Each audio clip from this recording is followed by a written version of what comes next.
Fala rapaziada, começando aqui mais uma aula aqui no canal da Optima. Hoje a gente vai fazer uma aula um pouco mais descontraída. Hoje a gente vai deduzir, uma aula de demonstração da, da fórmula da área do círculo, que é o πr ao quadrado.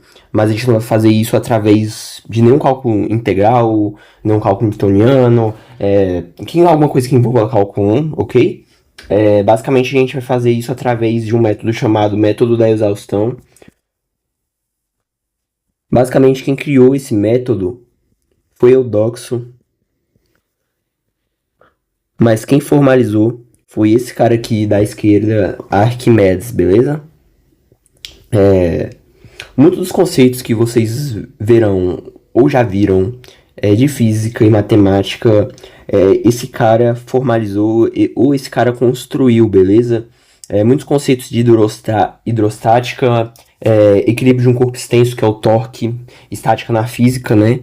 É, alavancas, polias. Então esse cara aqui, ele é uma base muito sólida dentro da matemática. Esse cara que é o pica da matemática, ele é muito foda.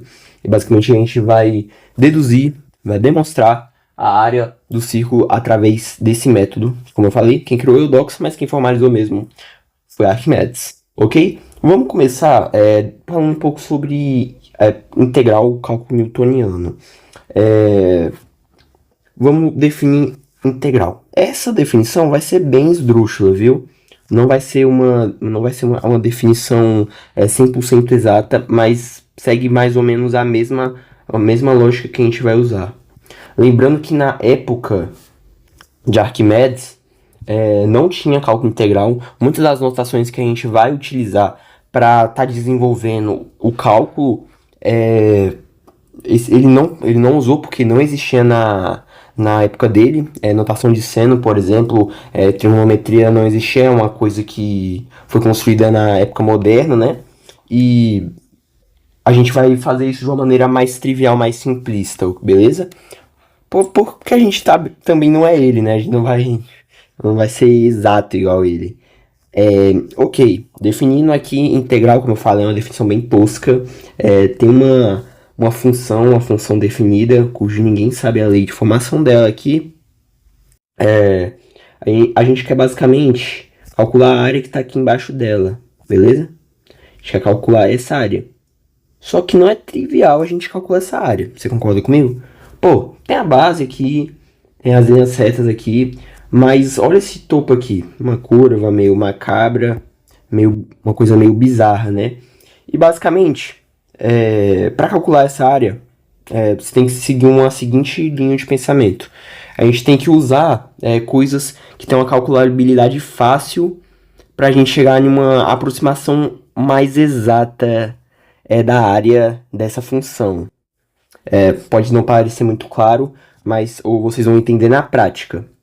Como eu falei, é difícil calcular a área disso, assim como também é difícil calcular a área, sei lá, de círculos, a área de elipses, a área de parábolas, porque são figuras redondas. Calcular a área de um quadrado é muito fácil, calcular a área de um triângulo é muito fácil, porque são figuras planas e retas, né? Então acaba que isso acaba sendo um trabalho mais trivial.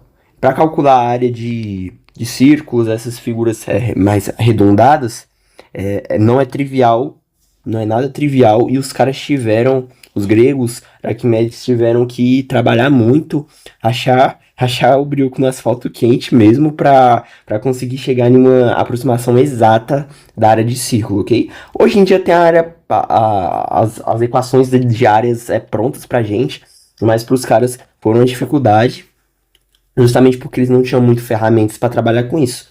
Mas bora aqui deduzir falar um pouco sobre integral. Então, basicamente, a nossa linha de raciocínio que a gente vai usar é a gente dividir essa área em diversos retângulos bem pequenos. Porque retângulos são uma figura geométrica plana e reta bem fácil de calcular a área, né? Às vezes a altura e tal.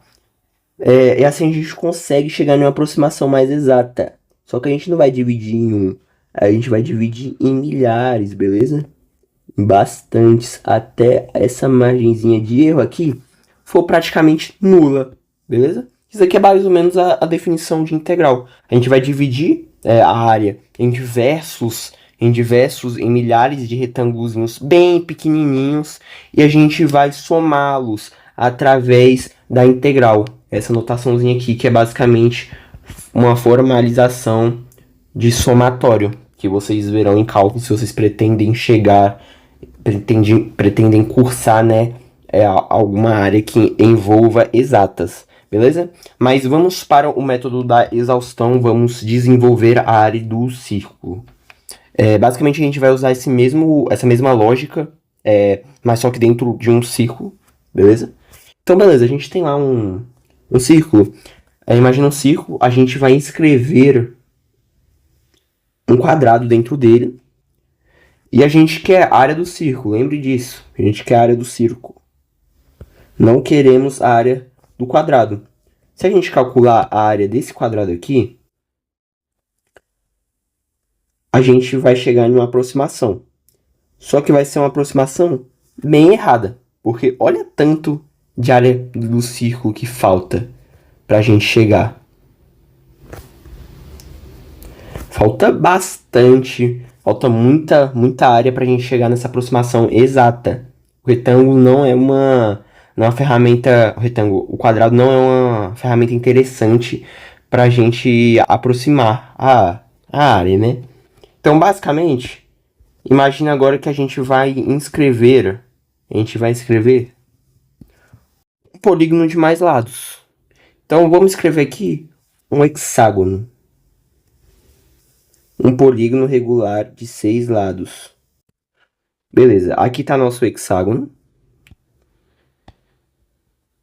Escrevemos aqui dentro do nosso círculo. E agora, observe que a área, a nossa margem de erro, diminuiu consideravelmente. Diminuiu bastante. Comparado com o quadrado e agora com o hexágono. Se a gente calcular a área desse hexágono, a gente vai chegar um pouco mais próximo da área do círculo do que a gente chegou com a área do quadrado. Não concorda comigo? Então, basicamente, essa é a lógica. A gente vai escrever um polígono de infinitos lados para que a nossa aproximação seja exata. Em outras palavras, a gente vai fazer o número de lados do polígono tender ao infinito. Tender ao infinito, beleza? E a gente vai repartir esse polígono em diversos triângulozinhos. Lembrando que o número de lados do polígono vai ser o número de triângulos, tá? Aqui é um hexágono, então 6 lados, 6 triângulos. Consequentemente, 6 ângulos, beleza? Guarda essa informação que vai ser um pouco conveniente para a gente trabalhar. Agora vamos calcular, que é o que a gente quer, né? Que é a nossa área do círculo com exatidão e com precisão. Então vamos apagar aqui e vamos trabalhar na área do círculo. Beleza, fizemos o nosso círculo e a gente quer calcular a área dele, correto? Deixa eu arrumar isso aqui, jogar pra cá, aumentar. A gente quer dividir, a gente quer inscrever um polígono de milhares de lados dentro desse círculo, certo? E a gente quer repartir esse polígono em diversos triângulos, só que são triângulos bem pequenininhos, para nossa margem de erro ficar basicamente bem nula. Aqui é um triângulozinho, obviamente é bem menor que isso que a gente quer, tá? Aqui, por incrível que pareça, tem uma margenzinha de erro, tá bem grande esse triângulozinho. Aqui no meio tem o nosso ângulo, vamos chamar esse ângulo de θ. Aqui tem um raio, aqui tem outro raio. Aqui a base do nosso triângulozinho bem pequenininho. O que a gente vai fazer aqui? a ideia é a gente repartir esse polígono em diversos triângulozinhos. Então, para a gente calcular a área desse polígono de infinitos lados, a gente tem que calcular a área dos triângulozinhos, correto? E como é que a gente vai calcular a área desses triângulozinhos, né? A gente vai usar uma fórmula aqui, que é derivada da geometria plana, tá? Então estudem bastante geometria plana, que é o cálculo de triângulos isósceles. Não concorda comigo que esse triângulozinho é um triângulo isósceles? Aqui. Raio, obrigatoriamente são iguais, a base é diferente. A base é bem pequenininha.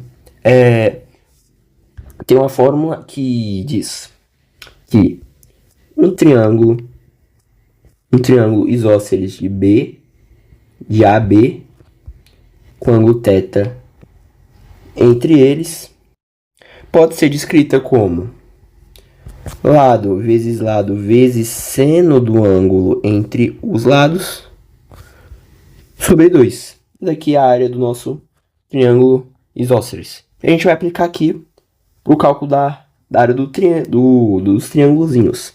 A área dos triângulos isósceles.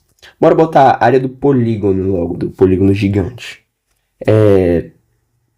A gente vai então botar R vezes R, que é o lado dos triângulos, vezes o seno de θ, que é o seno que está entre eles,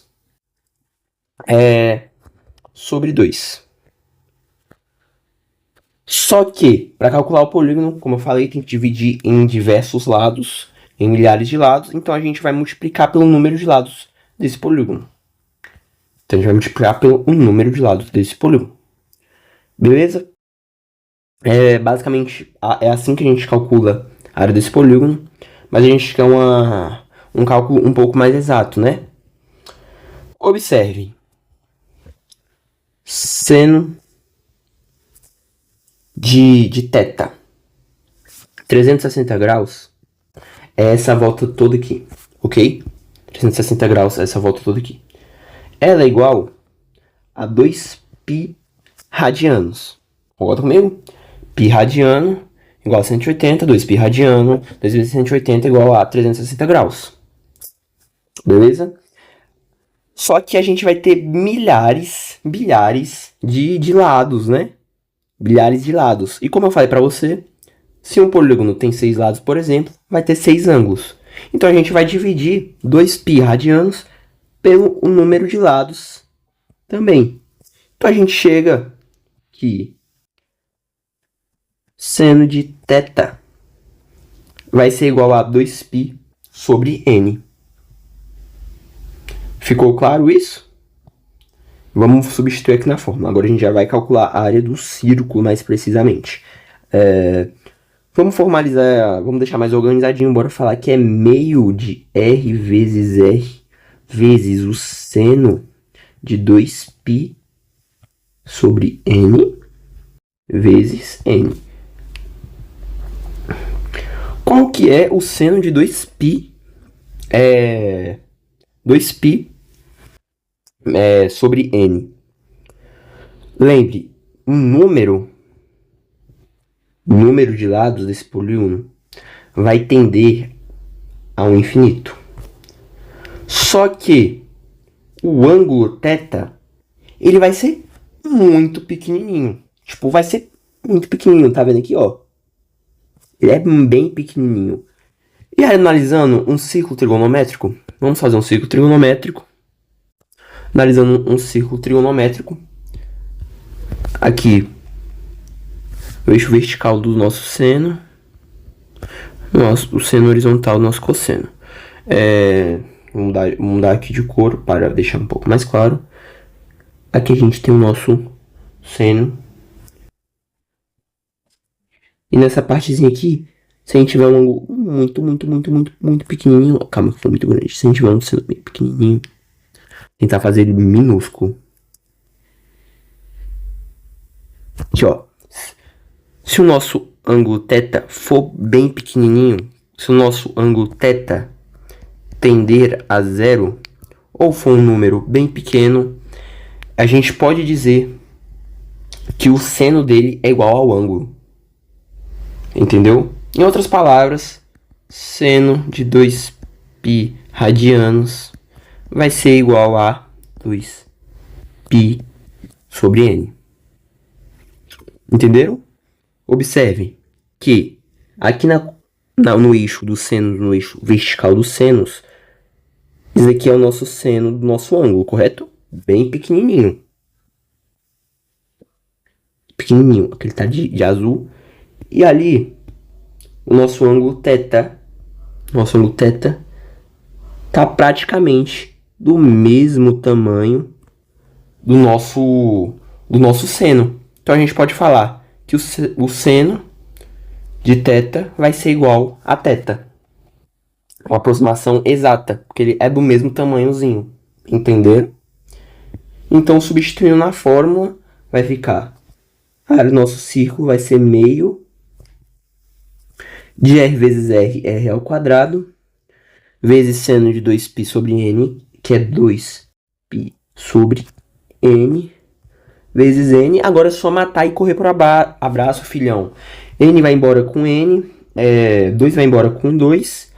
E chegamos na nossa aproximação, que na real não é uma aproximação, é um cálculo exato, filho. É isso mesmo. Sobrou então 1 vezes r ao quadrado, raio ao quadrado, que é raio ao quadrado, vezes π. Tá aqui a fórmula do nosso círculo. Aproximação exata, πr ao quadrado. Deduzimos ela aqui no pelo. Óbvio que não foi assim que Arquimedes fez.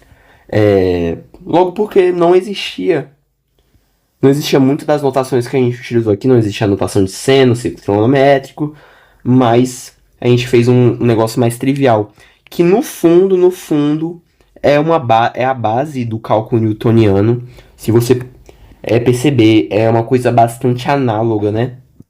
Inserir uma figura de fácil calculabilidade dentro de uma figura que não tem uma calculabilidade tão trivial e dividir essa figura em milhares dentro dessa figura, essa figura plana que não tem uma fácil calculabilidade e chegar em uma aproximação que, na maioria das vezes, se ela tender ao infinito, vai ser exata mesmo. É muito foda isso, é bastante fantástico. E basicamente é isso. A referência bibliográfica desse vídeo é Guidorizi, é o livro de cálculo do professor Hamilton Luiz Guidorizi. E é isso, galera. Falou. Espero que vocês tenham gostado do vídeo. Até mais.